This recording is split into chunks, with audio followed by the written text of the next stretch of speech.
এই ভিডিওতে আমি সৎবিম্ব এবং অসৎবিম্বের মধ্যে পার্থক্য তা আমি আলোচনা করব। তাহলে দেখো বন্ধুরা, প্রথম হলো দেখো সৎবিম্ব।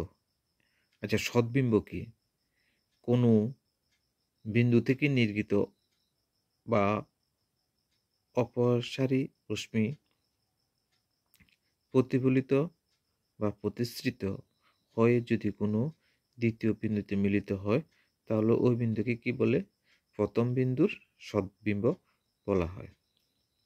তাহলে আমরা বুঝলাম সৎবিম্ব কি, মানে কোনো বিন্দু থেকে নির্গত আলোক রশ্মি প্রতিফলিত বা অপসৃত হয় যদি দ্বিতীয় কোনো বিন্দুতে যদি মিলিত হয়, তখন ও দ্বিতীয় বিন্দুকে প্রথম বিন্দুর কি বলা হয়?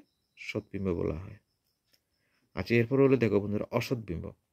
আচ্ছা, অসৎবিম্ব হলো দেখো কোনো বস্তু থেকে নির্গত আলোক অপসারী রশ্মি প্রতিফলন বা প্রতিসরণের পর যদি দ্বিতীয় কোনো বিন্দু থেকে অপসৃত মানে আসছে বলে মনে হয়, তাহলে ওই দ্বিতীয় বিন্দুকে প্রথমবিম্বের অসৎবিম্ব বলে। আচ্ছা, এরপর হলো দেখো দ্বিতীয় নম্বর পার্ট বা দ্বিতীয় পয়েন্টটি হলো, আচ্ছা, সৎবিম্বর বাস্তব অস্তিত্ব আছে, মানে সৎবিম্বের বাস্তব অস্তিত্ব আছে। একে পর্দায় ধরা যায়, চোখেও দেখা যায়, অর্থাৎ পর্দাকে আমরা ইচ্ছে মতন পর্দার মধ্যে ফেলতে পারি।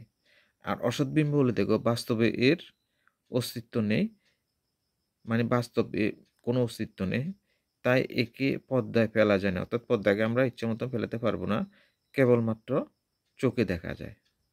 তো এই ছিল সৎবিম্ব অসৎবিম্বের মধ্যে পার্থক্য।